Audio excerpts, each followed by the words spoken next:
Assalamualaikum warahmatullahi taala wabarakatuh. Selamat datang kembali di channel Pixie Cerita Horor. Untuk kisah kali ini masih ada sebuah kisah dari Untung Prasetyo. Sebuah kisah yang berjudul Bersekutu dengan Iblis Demi Sebuah Dendam. Dan untuk seperti apa kisahnya? Mari kita masuk ke ceritanya. Malam itu Bu Asri dibuat terkejut ketika ia membuka pintu kamarnya dan hendak pergi ke kamar mandi yang berada di belakang rumahnya. Dari arah pintu utama rumahnya, Bu Asri melihat penampakan seram berupa perempuan dengan wajah pucat dan memiliki bola mata yang sangat hitam pekat, serta rambut panjang kusut yang terurai. Saat itu, pandangan mata Bu Asri dan juga pandangan mata sosok makhluk yang biasa disebut medon oleh warga sekitar pun saling bertemu. Bu Asri yang seumur hidupnya baru kali pertama melihat sosok makhluk tak kasat mata itu pun mulai gemetar ketika hantu yang terlihat sangat menyeramkan itu mulai bergerak melayang ke arahnya dan menghilang di kamar Murti. Jerit ketakutan pun langsung terdengar di rumah itu dan segera membangunkan Babayu serta Murni, adik perempuan dari Murti. Dengan tubuh lemas yang terasa sangat dingin, Bu Asri pun kehilangan kesadarannya. Setelah Babayu terbangun dan dia melihat dari dalam kamar, tanpa berpikir panjang lagi, Babayu pun langsung mengangkat tubuh istrinya ke dalam kamar dan meminta kepada Murti untuk mengambilkan minyak angin serta air hangat. Tidak lama berselang, Murti pun keluar dari dalam kamarnya sambil berlari-lari kecil menuju ke kamar ibunya dan langsung memberikan minyak angin ke bagian tubuh ibunya. Dalam hati Murti, ia sangat menyesali perbuatannya itu yang kini sudah membuat ibunya terbaring lemah karena merasa ketakutan. Murti yang kini lebih sering melakukan perubahan wujud dengan memanggil sosok Nyai Sukesi yang menyatu dengan tubuhnya itu. Sungguh merasa sangat menyesali tindakan bodohnya itu. Murti berpikir jika seharusnya dia langsung masuk saja ke dalam kamarnya tanpa harus melintasi ruang tamu rumahnya yang langsung melewati juga kamar kedua orang tuanya. Itu Bu, kamu kenapa toh Bu? Kamu itu lihat apa? Tanya Babayu yang masih merasa sangat khawatir dengan keadaan istrinya itu. Medon, Pak, ada medon masuk rumah kita, jawab Bu Asri dengan suara lirih dan tubuh yang masih gemetar. Sudah Bu, nanti saja ceritanya. Sekarang Ibu tenangkan diri dulu ya, sahut Murti sambil terus memijit-mijit kedua lengan ibunya. Tidak beberapa lama, tetangga yang rumahnya berdekatan dengan rumah Babayu pun mulai berdatangan karena mereka juga mendengar suara Bu Asri yang menjerit dengan kencang tadi. Karena mulai banyak orang yang berdatangan ke rumahnya, Babayu pun lalu meninggalkan istrinya yang ditemani oleh Murti dan juga Murni untuk menemui para tetangga yang mengetuk pintu rumah serta terus memanggil-manggilnya. Setelah itu para tetangga dari Babayu dan Bu Asri pun mulai melihat keadaan Bu Asri setelah mendengar penjelasan dari Babayu. Wah, semakin hari desa kita ini semakin tidak aman saja ya Kang. Mulai dari pegang motor, lalu Santo yang tiba-tiba kehilangan ingatannya, hingga kematian Juli yang meninggalkan banyak tanda tanya, ujar Pak Robin yang merupakan saudara sepupu dari Babayu yang tinggalnya di sebelah kanan rumahnya itu. Iya Bin, aku malu kalau begini terus. Aku belum bisa menangkap para berandalan yang telah merampok sepeda motor milik Dito. Sudah muncul lagi saja masalah baru. Dan malam ini tiba-tiba saja rumahku malah disatroni demit. Pusing aku Bin, keluh Babayu sambil menghela napas kasarnya. Sepertinya kita harus mencari orang pintar Kang, agar supaya masalah di desa ini tidak berlarut-larut dan desa kita kembali tentram, balas Pak Robin yang langsung mendapat persetujuan dari Babayu. Kalau kau punya kenalan orang pintar yang ampuh, antarkan aku ke rumahnya, atau lebih baik bawa ke sini Bin, ujar Babayu yang membuat Pak Robin tersenyum. Ada Kang, besok pagi biar aku yang datang ke rumahnya, ke rumah Pak Suro, balas Pak Robin yang membuat Babayu tersenyum dan tenang mendengarnya. Keesokan harinya Pak Robin pun membawa Pak Suro ke rumah Babayu. Walaupun dipanggil dengan sebutan Mbah, tapi sebenarnya usia Basuro masih seumuran dengan Babayu. Hanya saja dengan ilmu-ilmu kejawen yang mumpuni yang sudah terkenal ampuh di seluruh itu, Pak Suryo mendapatkan julukan Mbah dan cukup disegani di daerah tempat tinggalnya. Tadi Mas Robin sudah menceritakan apa yang terjadi di desa ini. Tapi di sini saya rasa suasananya sejuk dan aman-aman saja, ujar Pak Suro yang membuat Pak Bayu tercengang. Loh, tapi itu semalam istri saya itu melihat demit yang masuk ke dalam kamar anak saya loh Kang, balas Pak Bayu yang membuat Pak Suro memegangi janggutnya sambil terus mengedarkan pandangannya ke sekitar rumah Pak Bayu. Oh, itu biasa Mas, kebetulan hanya lewat saja, balas Pak Suro dengan santainya. Merasa tidak puas dengan keterangan dari Pak Suro yang sudah terkenal sakti mandraguna itu. Tanpa basa-basi, Pak Bayu pun lalu mengajaknya pergi ke rumah Santo yang kala itu sedang mengalami gangguan kejiwaan. Setelah terus dihantui oleh Murti yang sebenarnya belum merasa puas dengan segala pembalasannya. Sesampainya di rumah Santo, Pak Suro pun langsung membacakan sesuatu. Sesaat setelah ia melihat Santo secara langsung. Dan tidak lama kemudian, Pak Suro pun mengatakan jika saat ini Santo sedang mengalami teror dari makhluk gaib yang terus mendatanginya. Karena Santo telah melakukan perbuatan yang tercela. Seolah bisa kembali ke masa lalu, Pak Suro pun mulai menceritakan apa yang telah dilakukan oleh Santo sebelumnya. Hingga kini ia sampai menjadi gila. Aku tidak mau membantu orang yang sedang menuai karmanya sendiri, Kang. Pemuda ini sudah melakukan kesalahan yang sangat fatal.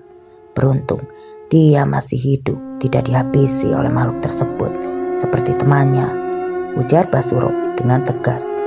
Loh, apa yang sampean maksud adalah pemuda yang bernama Juli? Tanya Pak Robin yang awalnya tercengang ketika mendengar pertanyaan dari Pak Suro. Sepertinya begitu, Kang.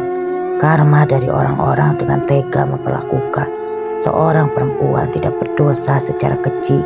Kalau aku yang menjadi orang tuanya, pasti aku juga akan menghabisi mereka, balas Pak Suro yang langsung keluar dari dalam rumah milik keluarga Santo. Piye to iki? Kok dia malah pergi, Pin? Tanya Pak Bayu yang heran dengan sikap dari Pak Suro. Mungkin sepertinya dia marah, Kang, balas Robin yang langsung berlari kecil menuju kepergian Pak Suro dengan penuh rasa sungkan. Kepada kedua orang tua Santo, Pak Bayu pun akhirnya pamit undur diri dan langsung ikut berlari mengejar Robin dan juga Pak Suro.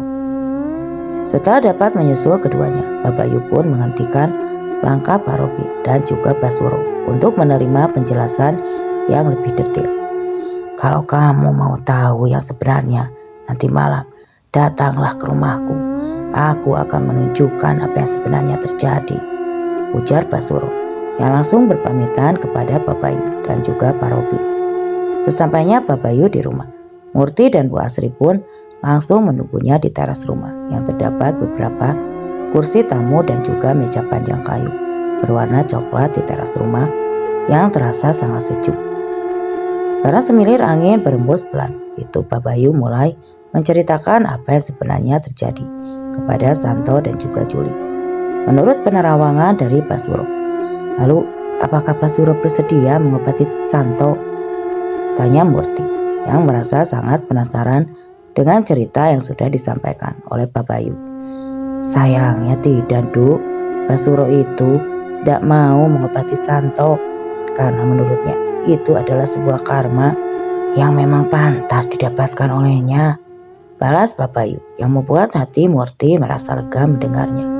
Dan untuk memastikan hal itu, Murti pun kembali melakukan ritual. Ketika malam tiba, kala itu Murti memang berencana untuk kembali mendatangi satu persatu orang yang telah menodainya. Tapi sebelum kembali Murti melakukan pembalasan, Murti merasa perlu untuk mendatangi Pak Suro terlebih dahulu karena dia tidak ingin jika Pak Suro yang memang memiliki kemampuan melihat masa lalu itu menceritakan apa yang dialaminya malam itu. Murti tidak bermaksud untuk mengganggu Pak Suro atau bahkan menyerangnya, tapi ia hanya ingin menjelaskan tentang apa yang dilakukan kepadanya, Santo dan juga Juli. Lalu memang kepada Pak Suro untuk tidak menceritakan hal tersebut kepada ayahnya. Maafkan kedatanganku jika mengganggu sampean, Bah, ucap Murti dengan wujud gaibnya. Tidak apa-apa, Dok. Aku sudah mengira jika kau akan datang menemuiku. Aku sudah berjanji tidak akan membantu musuh-musuhmu itu, balas Basuro sambil tertawa kecil. Satu hal lagi, Mbah, tolong jangan sampai si Bah ceritakan apa yang telah menimpa diriku kepada ayahku, pinta Murti yang dibalas anggukan kepala oleh Basuro. Ya sudah, tuntaskan apa yang sudah menjadi keinginanmu, Dok. Aku tidak ikut campur dalam hal ini. Sudah sepantasnya orang-orang bejat itu mendapatkan balasan yang setimpal, balas Basuro dengan senyumannya. Tapi jika boleh aku meminta, jangan kau membunuh lagi, dan jangan biarkan Nyai penunggu hutan karet itu terus menikmati darah-darah segar dari korban-korbanmu, impu Basuro yang juga tahu siapakah sosok yang berada di dalam tubuh Murti. Kau tidak perlu menceramahiku, murid Nyai Rodeng, balas sosok Nyai Sukesi yang kini bersuara dari dalam tubuh Murti. Kalau begitu, terserah kau saja Sukesi. Tapi ingat, jika kau meminta lebih dari Murti, maka aku sendiri yang akan memaksamu disendap bulus, ujar Basuro yang mencoba memperingati Nyai Sukesi. Setelah selesai dengan Basuro, Murti dengan wujudnya yang menyeramkan itu mulai melayang pergi dari kamar tempat Basuro melakukan praktek berdukunannya. Kabar tentang kesaktian dan juga kemampuan Basuro pun memang benar adanya. Hal itu terbukti dengan kemampuannya mengetahui apa yang telah dialami oleh Murti. Beberapa bulan yang lalu, Murti yang telah merencanakan pembalasan dendamnya pun menunggu Harto yang biasanya pulang larut malam dengan menggunakan sepeda motor tuanya. Harto yang hampir setiap malamnya itu selalu berkumpul dengan teman-temannya dan juga tidak pernah lepas dari minuman beralkohol. Sudah beberapa kali diawasi oleh Murti. Tidak hanya Harto, tapi hal yang sama juga terjadi kepada Suradi dan juga Cetono yang terus diawasi oleh Murti. Malam itu sekitar pukul 12.30 dini hari. Harto yang pulang mengendarai sepeda motornya dalam kondisi mabuk pun menghentikan laju kendaraan roda 2 butut miliknya di jalanan sepi yang berada di area perkebunan warga. Hal itu dilakukan oleh Harto ketika sorot lampu yang berasal dari motor tuanya itu menangkap sosok perempuan cantik berambut panjang terurai dan kain jarik coklat muda yang membalut tubuhnya serta kebaya putih yang membuat perempuan itu terlihat sangat menarik.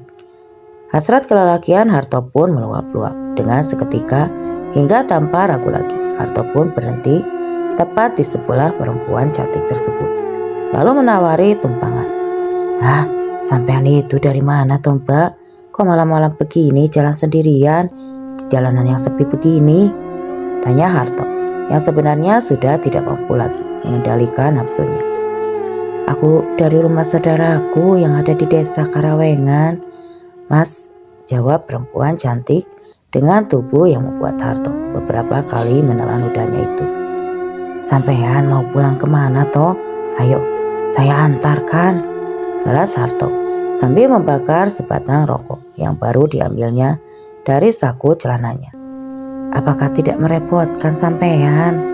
Balas sosok perempuan cantik dan anggun itu, yang tidak lain adalah sosok Murti, yang kini mampu merubah wujudnya. Ya jelas tidak.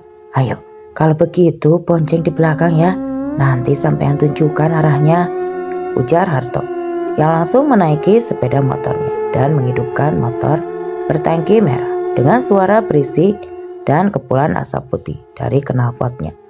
Selain karena sedang berada dalam pengaruh minuman keras yang sudah banyak ditenggaknya, Harto kini sudah berada dalam pengaruh mantra dari Murti.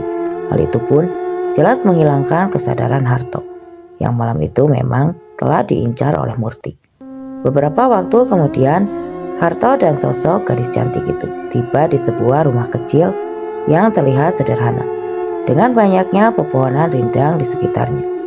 Mengetahui jika mereka telah sampai di rumah yang dituju, Harto pun langsung mematikan sepeda motornya. Lalu ia turun sambil mengedarkan pandangannya ke sekitaran tempat berada dengan sedikit basa-basi. Akhirnya Harto pun dipersilakan masuk ke dalam rumah dengan bangunan kecil tersebut. Entah apa yang ada di dalam pikiran Harto kala itu. Dengan hasrat yang sudah mempuncak dan meluap-luap, Harto langsung saja memeluk sosok perempuan cantik itu dari arah belakang. Seolah gayung bersambut, perempuan cantik itu hanya tertawa kecil dan tidak menunjukkan jika ia merasa marah dengan apa yang telah dilakukan oleh Harto. Mengetahui jika perempuan cantik itu tidak keberatan dengan apa yang sudah dilakukannya, Harto semakin bernafsu. Ia semakin liar mencubu perempuan yang baru saja dikenalnya itu. Bak seekor harimau yang kelaparan sedang menguliti mangsanya. Harto pun dengan cekatan melepas seluruh pakaian yang dikenakannya dan berganti membuka kancing kebaya putih yang dikenakan oleh perempuan cantik itu. Dengan napas memburu, Harto pun tak mampu lagi mengendalikan hasratnya. Tapi hal yang tidak pernah diduga-duga oleh Harto pun tiba-tiba terjadi setelah Harto menarik kain jarik yang membungkus bagian dada hingga lutut perempuan cantik itu. Harto dibuat terkejut ketika dengan cepat seorang perempuan berambut panjang terurai dengan kulit halus mulus dan paras cantik itu berubah menjadi sosok perempuan berwajah pucat dengan rambut kusut acak-acakan serta memiliki kedua mata yang berwarna hitam pekat di kedua bagiannya. Karena sangat terkejut atas perubahan sosok cantik yang kini berubah menjadi sosok menyeramkan itu, Harto ingin berteriak dan berlari keluar dari dalam rumah kecil itu. Tapi tiba-tiba keadaan di dalam ruangan itu pun seketika berubah gelap gulita, menyelimuti keberadaan Harto yang kala itu berada di dalam sebuah ruangan dengan lantai yang beralaskan tanah itu. Kenapa takut? Kenapa takut, Harto? Bukankah beberapa waktu yang lalu kau sangat bernafsu sekali menindih tubuhku lemahku ini yang tidak berdaya itu? Ujar Murti yang kini telah berubah menjadi sangat menyeramkan. Apa maksudmu? Siapa kamu? Aku tidak mengenalmu. Pergi dari sini, ujar Harto sambil menutupi wajahnya karena merasa sangat ketakutan dengan sosok Murti yang terlihat menyeramkan itu. Tapi belum sempat sosok perempuan yang sangat menyeramkan itu menjawab pertanyaan Harto. Harto menjerit dengan sangat kencang, seolah-olah ada bagian tubuhnya yang disakiti oleh sosok makhluk tersebut. Setelah suara jeritan Harto menghilang, Murti pergi dari tempatnya melampiaskan dendam karena ia tidak ingin mengucurkan darah dari orang-orang yang diincarnya. Murti pun memilih pergi meninggalkan sosok Harto yang kini berbaring lemah tidak berdaya di sebuah bangunan tua di tengah hutan karet, tempat di mana Murti digagahi oleh Harto dan teman-temannya kala itu. Pada malam berikutnya Murti pun kembali beraksi dengan menyasar Suradi dan juga Tono sekaligus. Kedua orang yang memang memiliki hobi memancing itu harus mengalami nasib yang sama seperti Harto. Keduanya disesatkan oleh Murti hingga berakhir di sebuah bangunan tua di hutan pohon karet tempat mereka dulu menggagahi Murti malam itu. Sekitar pukul 5 sore, Suradi dan juga Tono yang masih berteduh di sebuah gubuk di ladang milik warga desa itu tidak dapat beranjak pergi karena hujan tempat mereka berteduh disertai hembusan angin kencang itu tidak kunjung mereda. Suradi dan Tono yang pada awalnya merasa berada di tempat yang aman setelah meninggalkan sungai tempat mereka memancing ikan, tiba-tiba dibuat resah dengan semakin kencangnya angin yang menerpa gubuk tempat mereka berteduh itu. Karena sudah lelah menunggu hujan yang tak kunjung reda, Suradi pun lalu mengajak Tono untuk pulang. Waktu terus berjalan di tengah hutan yang sangat lebat itu. Tapi keputusan Suradi itulah yang membuatnya dan juga Tono harus berakhir di tempat mereka melakukan perbuatan bejatnya kepada Murti. Langit yang mulai gelap dengan kilatan-kilatan cahaya yang sesekali mengeluarkan suara menggelegar itu tidak membuat Suradi dan juga Tono merasa takut sedikit pun. Apalagi mereka yang memang orang asli daerah setempat dan juga sudah hafal jalan setapak yang harus mereka lalui untuk sampai ke rumah masing-masing itu. Terus saja melangkah dengan wajah tertunduk setelah berhasil Menuruni jalan setapak yang lumayan terjal dan juga licin, Tono yang berjalan di bagian depan pun melihat kelebatan bayangan hitam yang bergerak perlahan dan lari dari satu pohon besar ke pohon besar lainnya.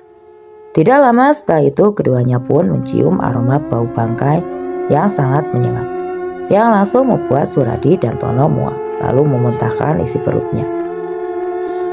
Setelah dapat pergi menjauh dari tempat mereka berhenti itu, keadaan pun sangat kembali dengan normal. Walau gerimis masih turun rintik-rintik dengan senter kecil yang ada di tangan mereka masing-masing. Suradi dan juga Tono pun terus melangkah hingga mereka sampai di sebuah persimpangan jalan. Tono dan juga Suryadi berhenti. Seingatku di daerah ini tidak ada persimpangan jalan. Tapi kok ini aneh ya? Ujar Suradi sambil mengarahkan senter bercahaya redup itu ke arah sekelilingnya. Iya, ya sudah, biarkan saja toh. Jalan yang harus kita lewati adalah arah ke kanan ini, ujar Suryono yang kembali melangkahkan kakinya. Setelah lama berjalan, mereka berdua kembali turun dengan derasnya hingga hujan tanpa sadar. Suradi dan Tono pun mulai memasuki hutan karet yang jangankan pada malam hari, yang ketika siang pun orang-orang enggan untuk melewatinya karena tempat itu memang terkenal cukup angker. Loh, Ton, kok kita malah masuk ke hutan karet ini? Kenapa kamu ambil jalan ke kanan?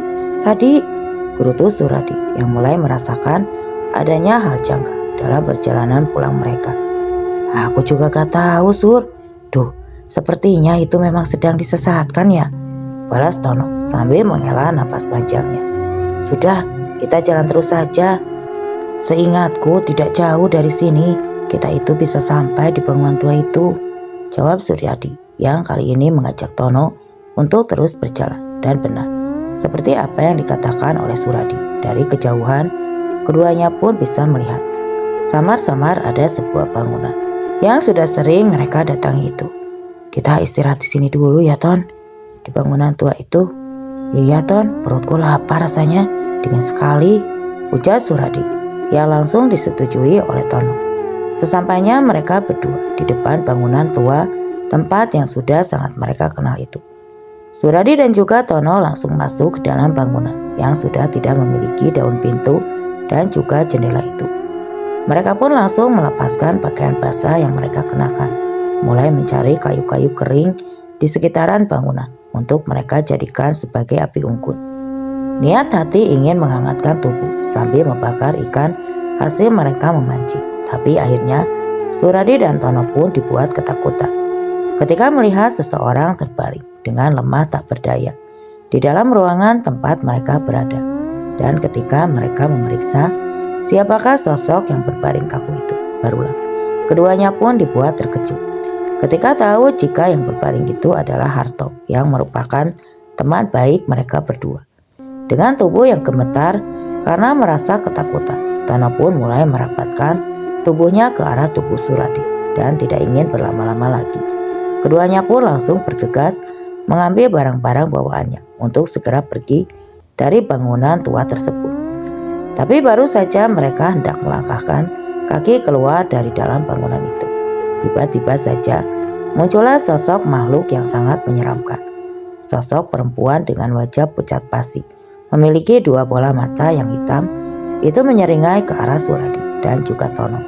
Yang sontak hal itu pun membuat keduanya berteriak ketakutan dan lari tunggang langgang.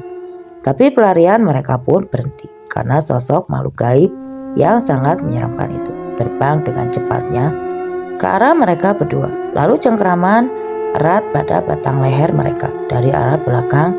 Setelah terjatuh, sosok makhluk menyeramkan yang tidak lain adalah Murti itu lalu menjabak rambut di kepala Suradi dan juga Tono dan langsung menyeretnya ke dalam bangunan tua itu, kembali ke tempat tubuh Harto terkucur kaku. Suara jerit kesakitan pun kini keluar dari mulut Suradi dan juga Tono, hingga akhirnya keduanya pun mengembuskan napas terakhir mereka dengan kedua mata yang terbelalak. Satu hari kemudian, beberapa warga desa yang dekat dengan hutan karet itu berada gempar dengan penemuan 3 sosok mayat di dalam bangunan tua yang berada di tengah hutan karet tersebut. Kabar kematian dari Harto, Suradi dan juga Tono pun dengan cepat menyebar, hingga sampai juga di telinga Jarot. Kematian misterius dari ketiga orang yang sama-sama bekerja di toko material milik orang tua Jarot itu memunculkan berbagai kabar miring tentang ketiganya. Harto yang ditemukan dengan tubuh yang mulai membusuk serta mengalami bengkak di kemaluannya, juga tanpa selembar pakaian yang melekat di tubuhnya itu, membuat para warga serta pihak yang berwajib merasa kebingungan. Tidak ada jejak apapun dari seseorang yang telah melakukan pembunuhan itu, dan tidak juga ditemukan sidik jari atau apapun. Bukti-bukti yang menunjukkan jika kematian Harto, Suradi dan juga Tono itu adalah sebuah kasus pembunuhan. Hal yang sama pun juga terjadi dengan Suradi dan juga Tono.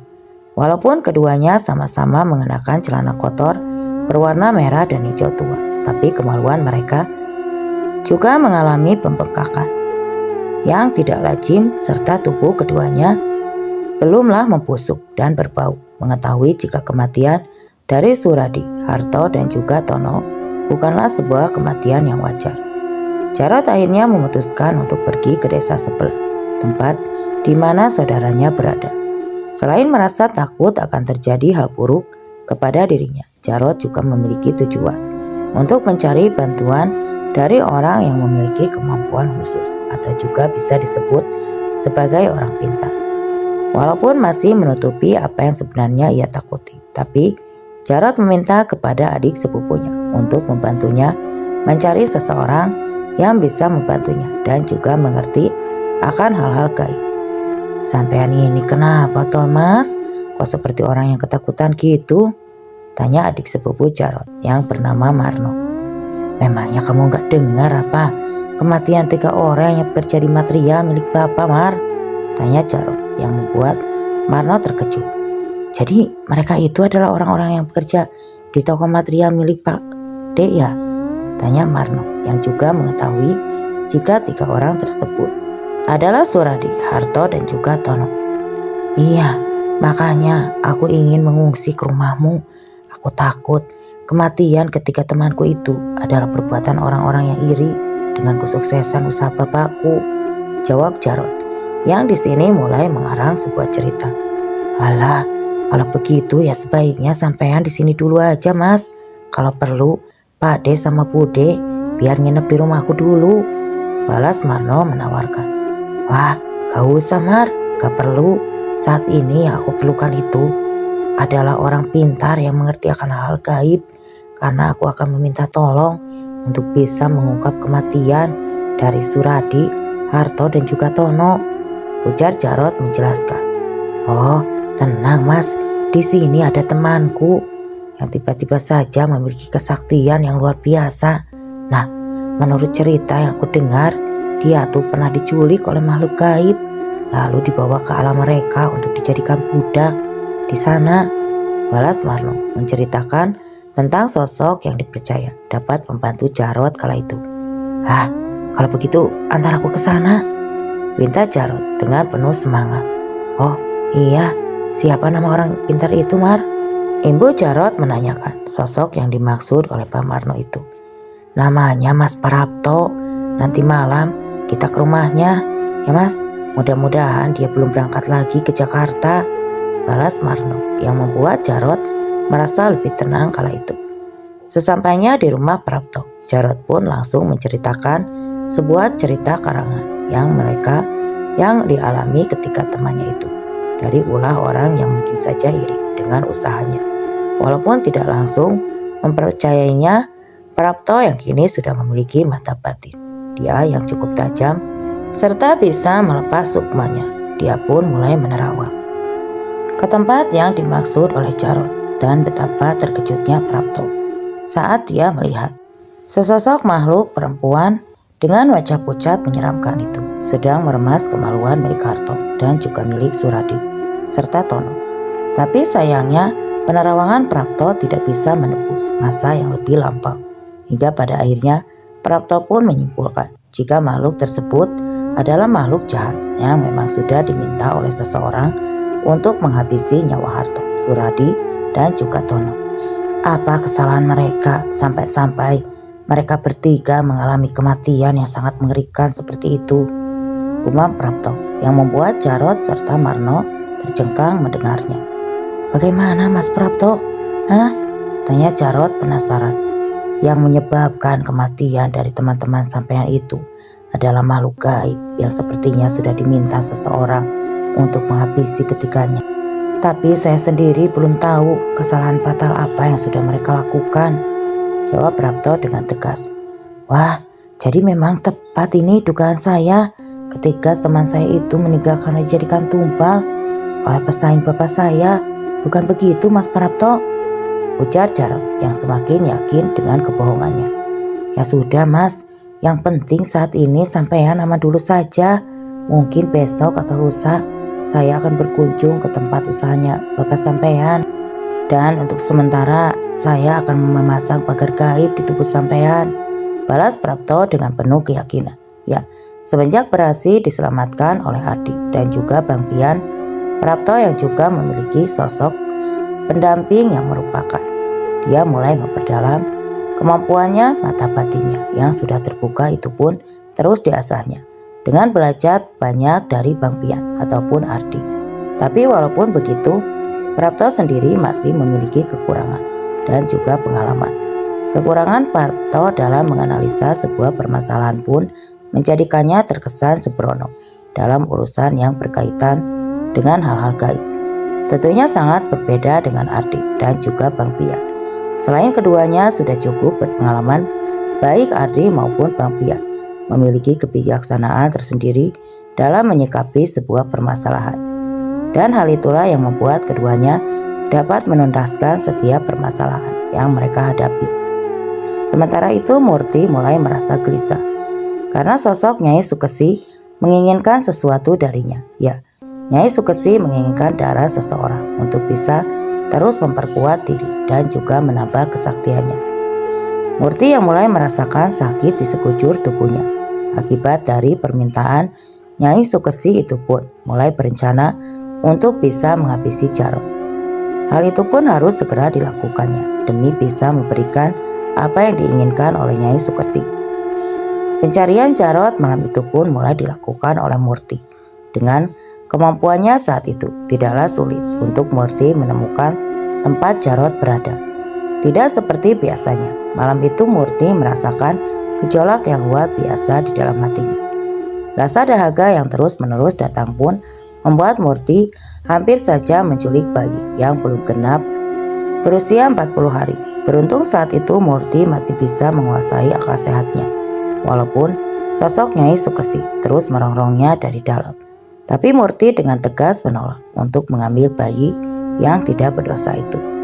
Setelah terus membayangkan sosok Jarot di dalam benaknya, Murti pun lalu melesat dengan sangat cepat ke tempat di mana Jarot berada. Dengan wujud yang berupa setengah siluman itu, Murti pun akhirnya dengan cepat menemukan keberadaan Jarot kala itu. Tapi sesampainya Murti di tempat di mana Jarot berada, ia merasakan adanya sosok makhluk gaib yang berkekuatan besar. Tapi walaupun begitu, sedikit pun Murti dan juga Nyai Sukesi tidak merasa takut dengan keberadaan sosok makhluk gaib berkekuatan besar tersebut. Tanpa sedikit pun rasa ragu, Murti langsung masuk ke dalam rumah tempat di mana Jarot berada. Dan baru saja Murti ingin mencengkram leher dari orang yang telah menjadi otak dari semua perbuatan keji itu, tiba-tiba muncul sosok makhluk gaib berwujud lelaki muda, bertubuh sedang namun berbobot dan terlihat sangat kekar. Sosok makhluk gaib tersebut pun langsung mencengkeram lengan Murti dan melemparnya ke arah luar dari sebuah kamar tempat Jarot berada. Alih-alih ingin menghabisi nyawa Jarot dengan cara mencekiknya, kini Murti pun harus menghadapi sosok makhluk gaib yang ternyata sudah diminta oleh Prapto untuk melindungi Jarot. Rupanya manusia bejat itu memiliki makhluk yang menjadi penjaganya, Nyai, gumam Murti di dalam hatinya. Andai saja tadi kau mau menuruti permintaanku untuk menghisap darah bayi yang masih wangi itu, saat ini kita akan lebih mudah memusnahkan sosok makhluk penjaga itu, Duk, balas Nyai Sukesi yang membuat Murti merasa sangat kesal. Cukup Nyai, jangan pernah meminta sesuatu yang bertentangan dengan hati nuraniku. balas Murti, yang seketika itu juga membuat Nyai Sukesi terdiam. Tanpa menunggu aba-aba dari Nyai Sukesi, Murti pun langsung melesatkan menyerang sosok makhluk gaib yang sedari tadi hanya dia memperhatikan Murti dengan seksama. Kuku-kuku hitam di kedua tangan Murti pun tiba-tiba saja memanjang dan menjadi sangat tajam. 2 buah taring pun muncul dari sudut bibir Murti dan tubuhnya kini mulai diselimuti dengan cahaya merah kehitaman. Pertempuran antara 2 makhluk gaib itu pun mulai terjadi. Jual beli serangan pun terjadi begitu dahsyat. Ledakan-ledakan energi dari masing-masing makhluk pun saling berbenturan hingga suasana di sekitaran kedua makhluk gaib itu menjadi sangat panas.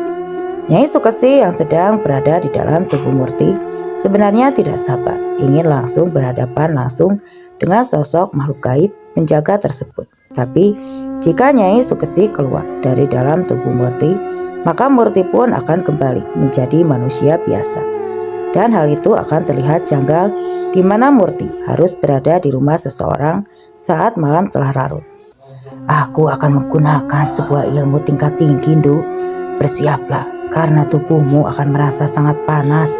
Walaupun hal ini tidak akan lama, ujar Nyai Sukesi yang langsung dimengerti oleh Murti. Hanya dalam beberapa kali Nyai Sukesi mengeluarkan energi besar melalui mulut Murti. Tiba-tiba saja sosok makhluk gaib penjaga itu terbentak karena energi yang dilesatkan oleh Nyai Sukesi melalui mulut Murti tadi tepat mengenai dadanya. Tapi tampaknya pertempuran gaib ini belum selesai. Selain sosok makhluk gaib penjaga itu bangkit kembali, tiba-tiba saja muncul Sukma, seorang pemuda yang usianya sedikit lebih tua dari Murti. Ya, sosok Sukma tersebut adalah sosok Prapto yang datang untuk membantu sosok Jayawisesa menangkap sosok makhluk gaib yang telah menghabisi nyawa dari teman-teman Jarot. Pertempuran gaib yang tidak seimbang pun kembali terjadi. Nyai Sukesi yang masih berada dalam tubuh Murti pun hanya terus bertahan menghadapi gempuran dari Sukma, Prapto dan juga Jayawisesa. Tanpa banyak berkata-kata, Prapto yang hanya mengetahui jika sosok makhluk gaib di hadapannya itu telah membunuh beberapa orang pun terus saja menyerah dengan membabi buta. Sementara itu Murti dan juga Nyai Sukesi pun mulai mencari cara untuk dapat segera pergi meninggalkan medan pertempuran untuk menyelamatkan diri. Di saat-saat yang genting itu, tiba-tiba datang seseorang dengan kesaktian tinggi yang juga mampu melesat sukmanya. Orang itu ternyata adalah Basuro, sosok dukun yang memang memiliki kemampuan cukup tinggi, bahkan melebihi kemampuan dari Prapto saat itu. Hentikan pertarungan ini, ujar Sukma Basuro yang tubuhnya diselimuti cahaya kebiruan. Loh, apa sampean yang memiliki makhluk peliharaan ini? Tanya Prapto yang membuat Basuro tertawa. Bocah goblok, apakah kamu tidak tahu, ha? Makhluk apa yang sedang kamu hadapi, bocah? Balas Basuro yang membuat Prapto mengerutkan dahinya. Yang sedang aku hadapi saat ini, ya demit, bah. Demit perempuan, bah. Balas Prapto yang sedikit kesal sambil mengejek Murti. Kamu itu memang masih goblok, bocah. Walaupun memiliki kesaktian, tapi kok belum memiliki keahlian. Walau mata batinmu telah terbuka, tapi mata hatimu masih tertutup rapat. Balas Basuro lagi. Mulai saat ini, jangan lagi halangi perempuan yang bernasib malang ini untuk menuntaskan dendamnya. Dia berhak mentus balas atas akibat perbuatan dari seseorang yang telah kau lindungi saat ini, bocah. Ibu Basuro menjelaskan. Waduh, apa sampean sudah gila membiarkan iblis untuk terus menghabisi nyawa manusia, Mbah? Balas Prapto dengan tegas. Iblis yang sesungguhnya adalah orang yang sedang kau lindungi itu, goblok. Balas Basuro yang tak kalah tegas dari Prapto. Sampean ini jangan ngada-ngada, Bah. Aku itu sudah melihat dengan mata kepalaku sendiri bagaimana iblis betina itu telah menghabisi 3 orang yang tidak bersalah di sebuah bangunan tua yang ada di tengah-tengah hutan karet, ujar Prapto yang sekaligus menjelaskan kemampuannya untuk bisa kembali ke masa lalu. Kalau begitu, sekarang ayo kita sama-sama kembali ke masa di mana manusia-manusia bejat itu melakukan perbuatan kejinya pada Murti. Tantang Basuro yang langsung mendekat ke arah Sukma Prapto. Tanpa menunggu persetujuan dari Prapto, Basuro pun langsung menggenggam tangan Prapto dan langsung melesat ke masa di mana kejadian tragis menimpa Murti. Sesampainya mereka di sebuah tempat yang gelap, Prapto pun langsung dikejutkan dengan suara jeritan seorang perempuan muda yang kedua lengannya sedang ditarik paksa oleh kedua orang pemuda. Setelah itu muncul lagi satu orang pemuda lagi dengan kasar langsung menampar wajah dari perempuan malang itu. Lalu menjambak rambut panjangnya hingga mau tidak mau perempuan malang itu mengikuti langkah ketiga pemuda itu tanpa perlawanan lagi. Gadis itu bernama Murti dan sosok Murti. Dan sosok yang kau hadapi itu adalah Murti yang kini sudah bersatu dengan sosok Nyai Sukesi. Ujar Basuro menjelaskan kepada Prapto. Setelah menjelaskan kepada Prapto, Basuro pun lalu mengajak Prapto untuk berjalan menuju ke sebuah bangunan tua yang juga sudah diketahui oleh Prapto. Dan betapa terkejutnya Prapto ketika ia melihat Jarot bersama ketiga temannya sedang berada di sana dan terus memaki Murti. Dan kejadian yang semakin membuat hati Prapto semakin tersayat-sayat adalah ketika Jarot pergi dan membiarkan ketiga temannya untuk mulai menggagahi tubuh Murti secara bersamaan. Disitulah Prapto tahu awal permasalahan yang sebenarnya terjadi. Sia, ternyata Jarot sudah membohongi saya, Mbah, ujar Prapto yang membuat Basuro tertawa terbahak-bahak. Kamu itu harus belajar lebih banyak lagi, Le. Dunia gaib itu memang beribu misteri dan kau hanya gunakan akal sehatmu, tapi juga harus menggunakan perasaanmu. Menjadi tahulah dengan merasakan, bukan hanya sekedar melihat, balas Basuro yang membuat Prapto kini mulai lebih mengerti. Lalu apa kita harus membiarkan Murti menghabisi Jarot, Bah? Tanya Prapto dengan wajah yang terlihat serius. Biarkan karma itu berjalan dengan sendirinya, Le, ucap Basuro menjelaskan, membuat tanda tanya besar bagi Prapto. Setelah mengetahui semua yang menimpa Murti, Prapto pun lalu mengajak Basur untuk kembali ke tempat di mana Murti dan juga Jaya Wisesa berada. Dan ketika keduanya telah sampai di rumah tempat Jarot berada, Murti telah pergi dan hanya tersisa sosok Jaya Wisesa di sana. Apa yang telah terjadi, Ki Jaya? Tanya Prapto yang mulai penasaran atas kepergiannya Murti. Aku telah melihat apa yang telah dialami perempuan malang itu, Le. Dan yang aku khawatirkan, perempuan itu tidak mampu membebaskan diri dari jerat makhluk gaib yang bernama Nyai Sukesi, yang memang tercipta sebagai makhluk yang haus darah, yang berambisi dengan sebuah kesaktian dan juga kekuasaan, ujar Jaya Wisesa menanggapi pertanyaan dari Prapto tadi. Aku setuju dengan pendapatmu, Jaya Wisesa, karena aku khawatir Murti itu akan berakhir dengan terus diperdaya oleh Nyai Sukesi untuk memuaskan hasratnya dalam memangsa para korban-korbannya, sahut Basuro menimpali. Itu dapat kita pikirkan nanti, Bah. Sekarang itu bagaimana dengan kondisi laki-laki yang bernama Jarot itu? Tanya Prapto yang semakin penasaran.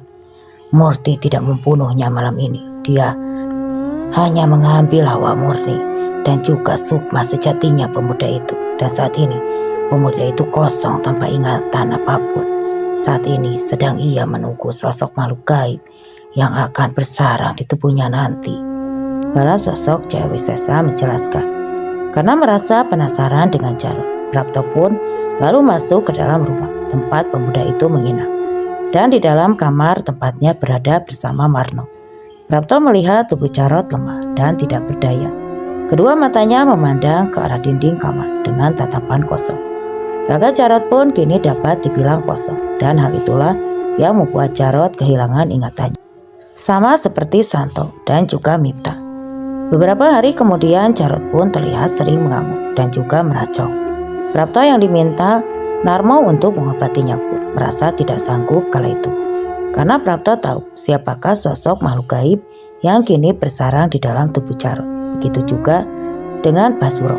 Dukun sakti itu mengaku tidak sanggup untuk mengobati Jarot karena dia mengenal baik sosok makhluk gaib yang tidak lain adalah sosok Jaran Kepang. Sementara itu Murti yang sudah berhasil membalaskan dendamnya pun tetap dipaksa oleh Nyai Sukesi untuk mencari darah segar dan bisa menambah kesaktiannya. Tapi Murti yang pada sejatinya enggan menyakiti orang lain, yang tidak bersalah pun menolak, hingga akhirnya Murti mengalami nasib yang sama seperti Jarot, karena sukmanya dibawa oleh Nyai Sukesi untuk dijadikan budak di alamnya. Prapto yang mengetahui hal itu pun langsung mengajak Basuro untuk menyelamatkan Murti.